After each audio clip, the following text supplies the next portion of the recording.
Hi, we are broadcasting live from our Herma Heart Center here at Children's Hospital of Wisconsin. My name is Corey Johnson and I work on the social media team. And today we're going to have a discussion about congenital heart disease and specifically what happens when children with congenital heart defects grow up to be adults and the type of care they might need during adulthood. Now I'm joined by Dr. Michael Earing, who is a cardiologist in our adult congenital heart disease program. And over the last couple days, we received a lot of questions from our Facebook fans on this topic. So Dr. Earing is going to help answer many of those questions, but we would love to hear more. So please go ahead and post your questions in the comments section of this video. So to begin things, I'd like to ask you, Dr. Earing, could you tell us a little bit about yourself and tell us about this adult congenital heart disease program we offer? Right. The Wisconsin Adult Congenital Heart Program started back in 2004. At that point, the Herma Heart Center realized there was a large growing population of adults with congenital heart disease. In the past, only about somewhere around 5% of kids born with a heart defect would make it to adulthood without surgery. But now with these advances in surgical and medical care, 90% to 95% of kids born with a heart defect will now survive to adulthood. And that created a large number of patients now are adults with heart disease.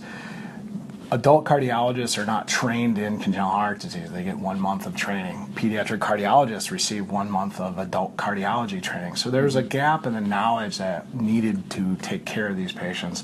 That's where the field of adult congenital heart disease was created. Adult congenital heart disease is now a board-certified specialist. We have 4 board-certified specialists here at the Herma Heart Center. No other program in the state has 4 board-certified specialists. We're now, from 2004, went from seeing somewhere around 150 patients and now seeing almost 3,000 patients annually. It's not about being the biggest or the best. It shows you that there's a huge need across our state for this group of patients. These patients in general do great. They do well, but there are some late complications that can occur.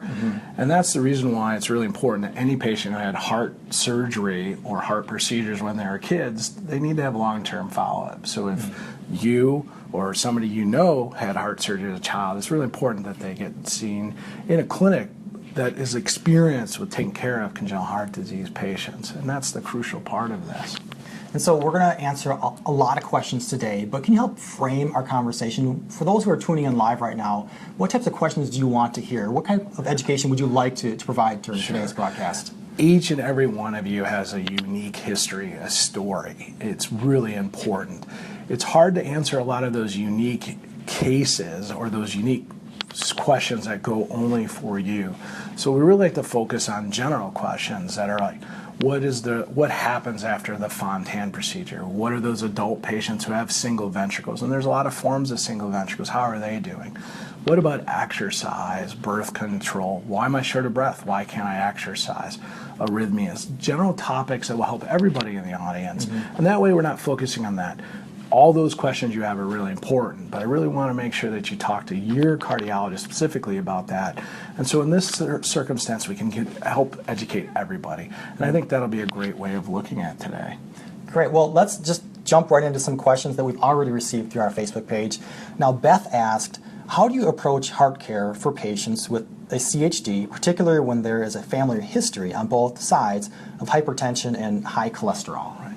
So this is a great example of why adult congenital heart specialists are really important. If you've had a surgery when you have a heart defect, you have certain complications and certain things that we have to watch for. The risks of those depends on what type of surgery you have. But you're also at risk for all the other type of adult problems that you can have. Hypertension is more common in adults. Hyperlipidemia or high cholesterol is also more common.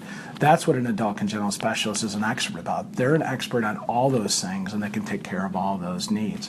If you have a family history, of people with both of those, again, those are things that you have to screen because clearly if you have coronary artery disease on top of your history of congenital heart disease, that can be a major issue or a problem. Great. Mindy asked, I think a good question, at what age does a child transition from pediatric care to adult cardiac cardiac care? That's a really great question. And nationally, it's something that we all struggle with. Here at the Herma Heart Center, we've developed a transition program. And some people feel that transition, and mistakenly actually, is that it's transitioning from a pediatric cardiologist to now the adult congenital team. I actually approach transition very differently. As you are a child and you're moving into being an adult, there's a lot of changes in your life. And what I feel transition is teaching that young person how to take more responsibility of their care. Meaning, what is the heart defect? What happened to me? What are the long-term problems? But more importantly, why do I take these meds and why do I follow up? Here at the Herma Heart Center, we have a transition program that we start seeing kids and talking a little bit about those things, introducing them early, somewhere around age 16 for sure. And that meeting is just saying, here are the resources, here are things that we can talk about. Mm-hmm. And then it really depends on that person and that family and the cardiologist that's following you. We like to transition, though, typically around age 25 once you're out of college. Often we'll transition earlier. We are the experts at the center in regards to pregnancy and birth control and jobs and exercise. So we do offer a lot of extra teaching and things that not everybody else feels as comfortable with. Again, that's one of the differences between the adult congenital team and the pediatric cardiology team, which are my colleagues, my friends. Mm-hmm. We work together. We never stop talking or communicating. And something like that seems so unique, right? It must really set our program apart from others when we're able to offer that transitional program, that transitional care. What people may or may not know, adult congenital heart programs are now going through accreditation. Similar to other programs, cystic fibrosis, cancer centers, we all have accreditations. One of the things that is really crucial to accreditation is actually having a formal transition program. Mm-hmm. If you look at the data, the number one age where kids are lost to follow-up are right between age 18 and 25. They are lost to follow-up because, again, if you think about when you were age 18, there's a lot going on during that time. Do they feel generally healthy at this point in time? Generally feeling good, but also, you're going to college, you're finding you're sniffing another, you're trying to find a job. Yeah. There's a lot of things, and often healthcare is put aside. Yeah. And in fact, our data shows between age 18 and 25, the most common presentation often is through the emergency room because they've lost a follow-up and they're going to the emergency room to have that help. And we don't want that. We want to prevent that because I don't think that's good care. But more importantly, if it's 2 o'clock in the morning and nobody knows their history, that ER doctor, he's going to take a lot of time figuring it out. It's great to have that knowledge base and that contact so there's no loss of care. I don't know about you guys, but 2 in the morning, I'm still tired. But it's really important if I know your care, if our team knows your care, then that's going to be really a much safer environment for that patient. Great. And it looks like we have some questions from our live audience, too. We do. A question came in from Christy. Can my son outgrow a heart murmur? Yeah, a heart murmur is a great term. So I think of heart murmur as a generic term, just like soda is a term for root beer, 7-Up, Pepsi, Coke. A heart murmur can actually be an abnormal thing, but often it's actually a normal sound. So as the blood moves through the heart, it can make a vibratory sound. When you're really thin and you're young, it's really easy to hear because if you think about it, my heart is here, the chest wall is here. It's really not much of a space. I can't hear that anymore. So you don't really outgrow it. What happens is the space and the distance gets larger. In fact, most kids have a heart murmur that's usually there and it's innocent. 90% of the time, normal kids can have a heart murmur. And over time, it really shows those kids are normal, they don't have any restrictions. 10% of the time, though, that heart murmur can be a leaky valve, a tight valve, a hole in your heart, or something else. And those are the ones that we want to pick up. So great question, really common in the general population. All right, we have a question here from Ashley, who asked on our Facebook page, my son has mild to moderate aortic stenosis. What are some health issues to watch out for, and what will his life be like when he is older with his heart condition? Yeah, so I think that the way to look at that question to help the audience would be is that what does aortic stenosis mean and what can happen long term? What we know in the natural history studies, so in the 1980s, they looked at people with aortic valve disease. And the aortic valve is a door between the left ventricle and the aorta. That valve can be narrowed, so stenotic, or it can leak, regurgitation. What we know from the previous studies is that the majority of kids will do well into adulthood, but those kids that need surgery early in life clearly have a different outcome, meaning they may need to have a second surgery or a third procedure. But if those kids have not had surgery, many of those kids can reach to adulthood before they need anything done. The rate of deterioration of that valve varies from patient to patient in regards to narrowing and leakage. And in general, those patients can be seen once a year. Many of those kids can play sports, but it really depends on how narrow the valve is and how much it leaks. Great question, but again, in general, as long as you're having regular long-term follow-up and having those conversations with an expert that understands, those kids and those adults can do well. Okay. Patricia asked, I think, an interesting question. Why do heart defects go undetected in the womb, like a heart murmur or hole between the two chambers of the heart? Yeah. So I think that the way to frame that question is how are we diagnosing heart disease nowadays? Yeah. In fact, if you look at the children that are born now with heart defects, a lot of them are detected in prenatal ultrasound, so fetal ultrasound. So the OBs are very good at looking at the heart and determining major defects. Those patients then are referred to the cardiologist that then do a fetal echo, and so a lot of the diagnoses are made now. So we're much better than we used to be. If you have a heart defect, if mom has a heart defect, the risk for the baby does go up. In general, it's 1 out of 100, but if mom has a heart defect, that risk goes to 5 to 7 out of 100. Still, 93% of kids are normal, though, so it's important to know that. But in those patients, we do fetal echocardiograms before, and we try to pick up most of those. Small holes in the bottom chambers of the heart, VSDs, and sometimes the aortic arch, they're harder to see in fetal life, and so sometimes we can miss those things. Okay. But in general, the majority of anatomy are often picked up. But like everything in life, not everything is created equal, and that screening test is really important. The other thing to make it a little harder, fetuses don't always cooperate, so they tend to be in different positions, they flip, they change even position during those studies, so sometimes they can be hard. Now, I would imagine that the technology we have today through something like a fetal echocardiogram versus maybe 20, 30 years ago has changed a lot. It's unbelievable. Our fetal team here is outstanding. We do more fetal echoes than anybody in the state, and one of the busiest centers in the Midwest.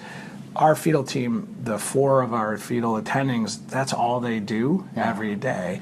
And the technology, the machines are so much better. But it's really crucial to have that kind of evaluation by, again, somebody that knows what they're doing. Okay. Looks like we have a question from our Facebook audience. Yeah, so Alejandra said, my daughter has an innocent heart murmur since she was little. Last year they told us she has a second one. Is it normal to get a second one? Yeah, that's a really complicated question because I'm not sure if I understand that. What I mean by that is there's different types of heart murmurs. Again, going back to my original conversation, there is a normal sound and an abnormal sound. There's a lot of different normal sounds depending on the age. So normal sounds what I hear in an infant versus a 4 and 6-year-old versus an adolescent.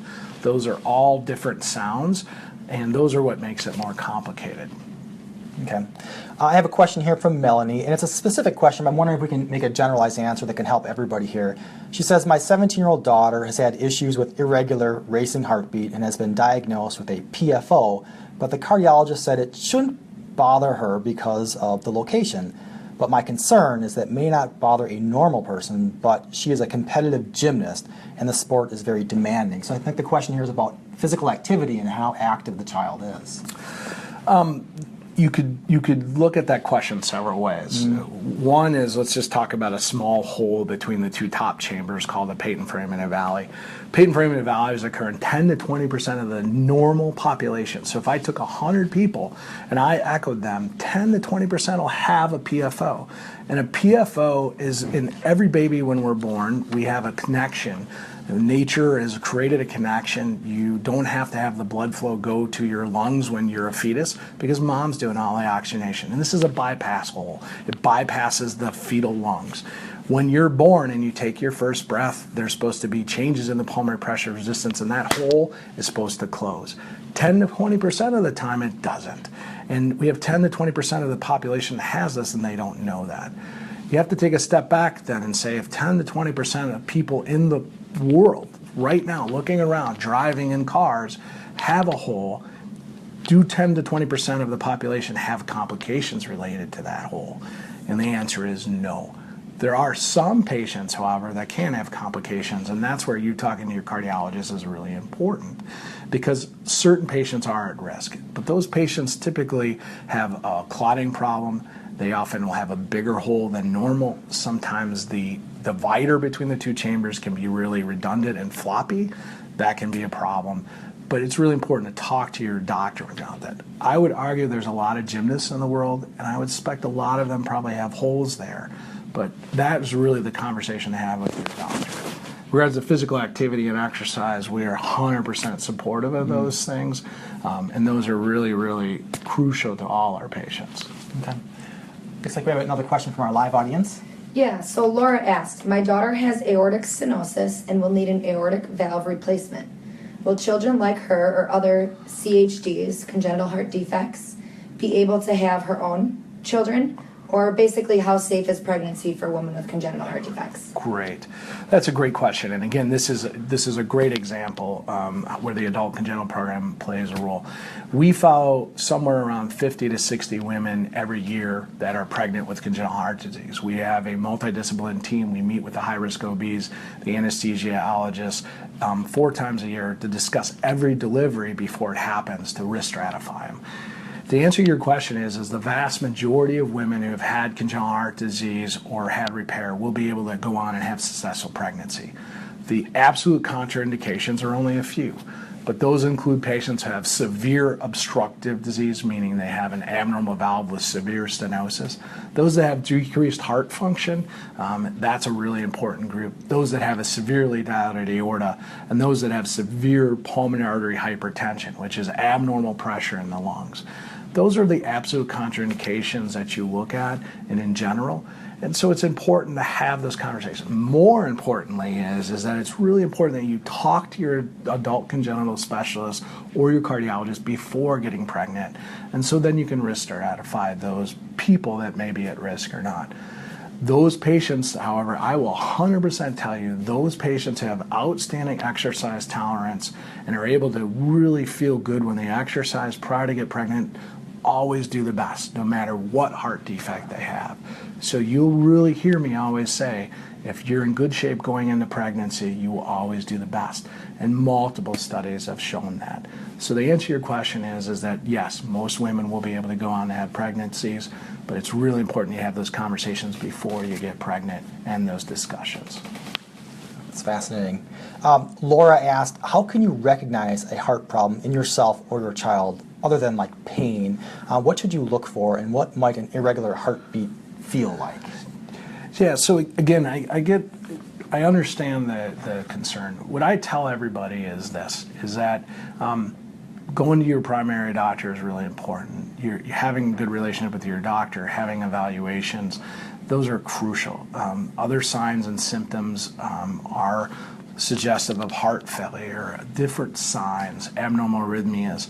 These are all things that you should be able to pick up in general. But it's crucial, and again, I go back to the bread and butter of being a doctor. It's really important to have regular health maintenance visits. Even if you don't have congenital heart disease, seeing your doctor and doing the right things really keep you out of trouble. Mm-hmm. And I think that that's crucial. Okay. Carrie asked on our Facebook page, my son is having his second open heart surgery at Children's. What advice do you have for families of children with a CHD requiring surgery? So I'd imagine you probably see a number of patients who are anticipating a surgery or coming up to a surgery. What advice do you have for those families? Right. Well, again, I'm an adult congenital specialist primarily. I also take care of the children as well. But I will tell you that it's a very major event for everybody. Mm-hmm. I think one of the mistakes I see in my adult population, which is that this is a really crucial part of your life, meaning that it's important to take a step back and say, my job is to get through surgery and recover fully. And that's hard for a lot of successful people. For typically people that have had heart surgery are off work somewhere around 8 to 12 weeks. You have to really dedicate that time for yourself to get better. And the goal is that to get through this so that you can live long and feel good and have a great quality of life. But the mistake people make is often they try to go back to work soon. They often push themselves to the point where they don't take the time to recover. I think with families, it's the same way. You really need to focus on your family and being able to get through this time, and setting that time aside to make sure that that happens is a key. My adult patients, I'm really very upfront with them that they really need to focus on themselves and try to get back to 100%. So when they're 100% and they're back, they don't have to think about it. Move on, quality of life, focus on that, and hopefully you can be like this for a long time. That's really great advice. Tam asked, what do patients born with single ventricle need? When will they need a heart transplant, and when might they need a pacemaker? So to rephrase that question, and for a general audience question, let's talk about single ventricles who have had a Fontan procedure. There's a lot of versions of single ventricles. There's hypoplastic left heart, there's tricuspid atresia, double inlet left ventricle, unbalanced AV canal. Those are a lot of fancy terms, but in the end, what it results in is one ventricle rather than two, and the blood and the red blood are mixed, so you have to do a series of procedures that end up with the blood and the red blood being separate, the blue and the red blood being separate, but you end up with one ventricle. Now, I think we all agree that that's not normal and not natural.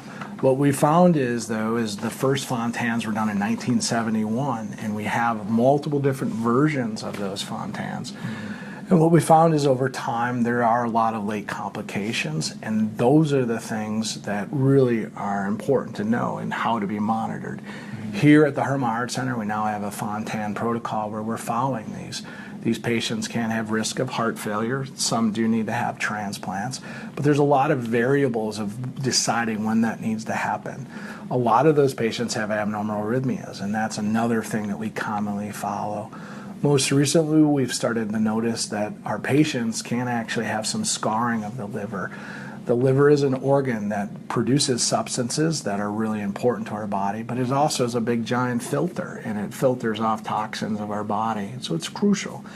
We find that the liver fibrosis, it's scarring. We know it's probably related to the previous surgeries and the high pressures, but there is a risk of nodules and other bad things, and so that's why it's routine follow-up of these patients is crucial. We don't know when it starts, and we also don't know how long if it's progressive. So it's really important that we monitor those patients. In general, people's livers are working well, and we've not had issues, but you have to monitor it. Kidney function is another thing that goes along with that. The kidneys filter the blood. They also are really important for survival. Those are things.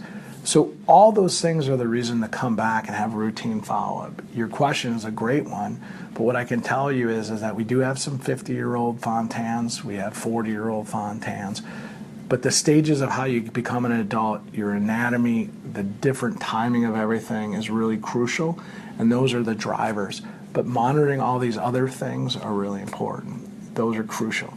You asked about pacemakers. Pacemakers do occur in patients with single ventricles. Again, it depends on your anatomy. The wiring of the heart is very different in patients with single ventricles, and the type of surgeries that you had to get to the Fontan procedure can alter that wiring. And so some patients do need to have pacemakers. How many? That's a great question, and again, depends on the type of surgery. How you get a pacemaker in a Fontan is also different depending on your age. Often we have to put the wires outside of the heart. Sometimes we have to put them inside the heart. But again, it's a complicated procedure. Another reason why a team of individuals work to take care of your patient. People that are specialists in pacemakers, people that are adult congenital specialists, and the team approach. It's crucial. Okay. I have a question here from Jen who asked, is WolffParkinsonWhite, WPW, syndrome genetic? So WolffParkinsonWhite syndrome really refers to an abnormal arrhythmia.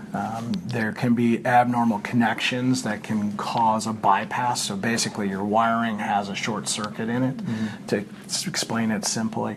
Yes, and it can be genetic, and it can run in families. That wiring can abnormally cause a bypass tract that then leads to a really fast heart rate, and those do run in families. We have experts here that handle that. Dr. Kovac and Dr. Singh are our two EP experts, and they do a great job with that. That's good to know. Kristen asked, and this is a question I think about lifespan. Her specific scenario is, I'm 26 and had all my heart surgeries at Children's in the early 90s. I have a single ventricle, TGA, dextrocardia, ASD, and pulmonary stenosis. What is an average lifespan for a patient with these types of defects?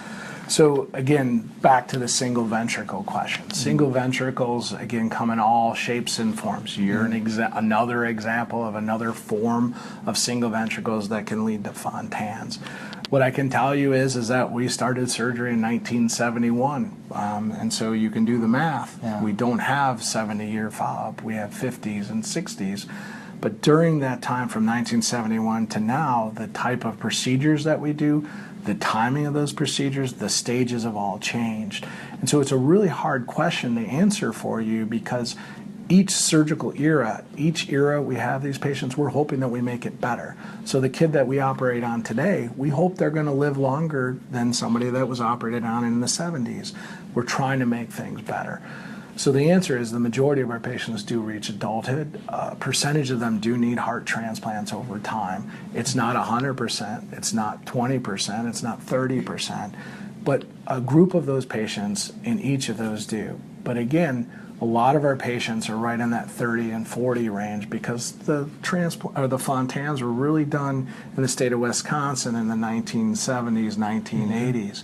So we don't have a ton of 50-year-old Fontans in our state. Most of them that did have surgery were done elsewhere, either in Chicago, Minnesota, other places. Okay.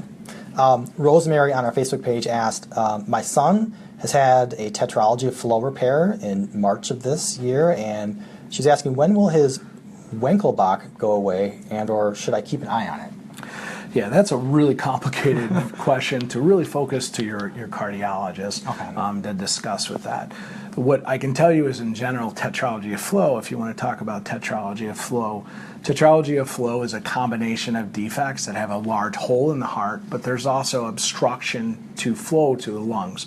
So they're basically blue babies. There's varying degrees of obstruction, but they often need to have surgery early on in infancy or sometime in that first few years of life. Those patients long-term do excellent. They have a very long-term survival, somewhere around 90% at age 35, 95% depending on which series you read. But we do know that there's a lot of late complications that can occur with those patients.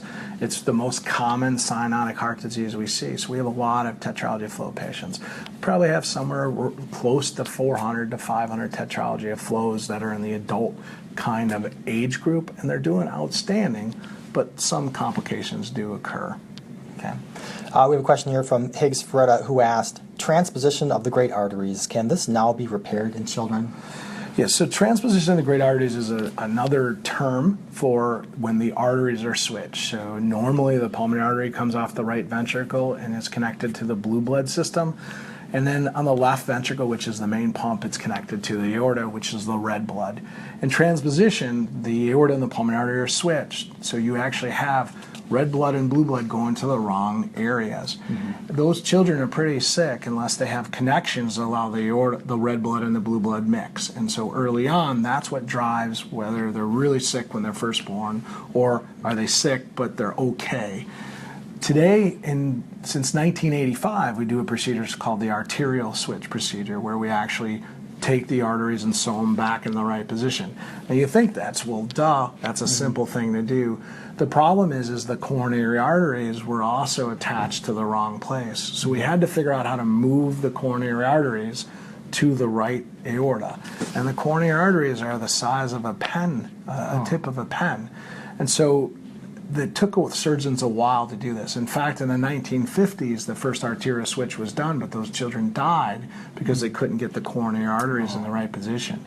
In 1985, they figured out how to do that. And so now all children born with transposition after the 85, 89 range, when people figured out, everybody gets the arterial switch procedure. In the past, though, we did a really complicated procedure called the mustard or the Senning procedure, where we left the arteries in the wrong place and we baffled the red and the blue blood through the atriums to the opposite ventricles, which was ingenious surgery, and those patients did really well. But over time, those patients develop really a lot of late complications, so we do the arterial switch procedure today. Outstanding surgery, patients are good, but again, do the math, 1985 to 2016, we now have 30 and 40-year follow-up, but we don't have 50 and 60. Another example, it's crucial to have those patients seen regularly to make sure that they don't have late complications. So although 95% of them survive to adulthood and are doing excellent at 20 years, those patients, some of those can have late complications. So another example of why it's important to get follow-up. All right. Looks like we might have a question from our Facebook audience. We do, and Kara actually had asked this question earlier too. What are major health concerns to watch for as corics as patients age? Coarctations of the aorta? Yes, okay. So coarctations in general, if you look at coarctations are a narrowing of the aorta as it dives down into your body. So out of your heart comes your aorta, which is the largest blood vessel in your body. It then branches off into blood vessels into your legs, your neck, your arms. A coarc is a narrowing of the aorta, and if you don't repair those, what ends up happening is you have high pressures in your left ventricle. That high pressure over time can lead to heart failure and potentially death. These patients often need to have surgery early on in infancy, and if they don't need surgery in infancy, they typically will need it later in life, and that means it's not as severe, but definitely not normal.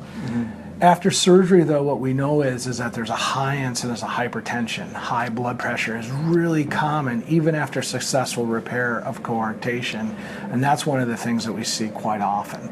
Also, patients with coarctation often have what's known as a bicuspid aortic valve, a valve with 2 leaflets rather than 3.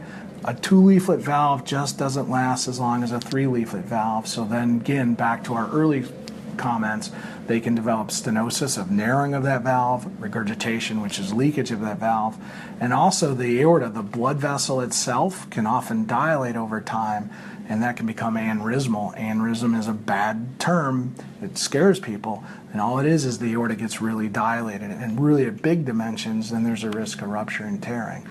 Not trying to scare people, but that's why you come back and have regular follow-up, so those things aren't scary and they don't just suddenly happen. If you go 20 years without seeing somebody, though, all bets are off because you don't know what you're going to get. If you're following regularly those risks, those things, we can kind of pick up and make sure that nothing bad happens. Okay, it looks like, do we have another question from our live audience? We do. Subha asked, Dr. Ng, do your doctors in the adult congenital heart disease program follow hypoplastic left heart patients? Yeah, so hypoplastic left heart syndrome patients, again, are another form of complex single ventricles that end up having the Fontan procedure. And the answer is that the hypoplasts in the past did not really survive. They had a really high mortality rate with only a 60% to 70% survival. Today, that survival is 90%. And so the answer to your question is yes, we do now have adult congenital patients who have had hypoplastic left heart syndrome who now have had the Fontan. But if you do the math again, we don't have a lot of 40-year-old hypoplasts. In fact, we have patients that are in their 20s. I think our oldest one is 26. But nationally, that's the trend. Yes, success story. Many of these patients are reaching adulthood and doing okay, but there are things that they have to be monitored for long term. Great. Well, I think we have maybe time for one more question. And do we have another one from our live audience? We do. Can Okay. pulmonary hypertension be improved by diet and exercise? Wow, that's a tough one. Pulmonary hypertension refers to high pressure in the lungs. And pulmonary hypertension can be caused by a lot of different things. One, it can be related to having hypoxia or cyanosis when you're young, meaning that your oxygen content was really low. Other times it can be caused by a lot of extra blood flow. So if you had a hole in your heart and it wasn't repaired till late, that can cause damage to your lungs that persist, and then you have high pulmonary pressures. Other cases, it can just because there's a genetic etiology for it, and you can be at risk for developing pulmonary hypertension. Other factors in the adult world, you've probably heard of lupus and scleroderma and rheumatoid arthritis. Those are things that can lead to pulmonary hypertension. And of course, if you have obstructive sleep apnea and other problems, that can do it. Pulmonary hypertension can be treated with medical therapy, losing weight and improving obstructive sleep apnea. If you lose weight, it's easier to breathe. It sounds really basic, right? Duh, doctor. But if you don't have as much soft tissue surrounding your chest wall, your ability to breathe is easier, and it makes sense.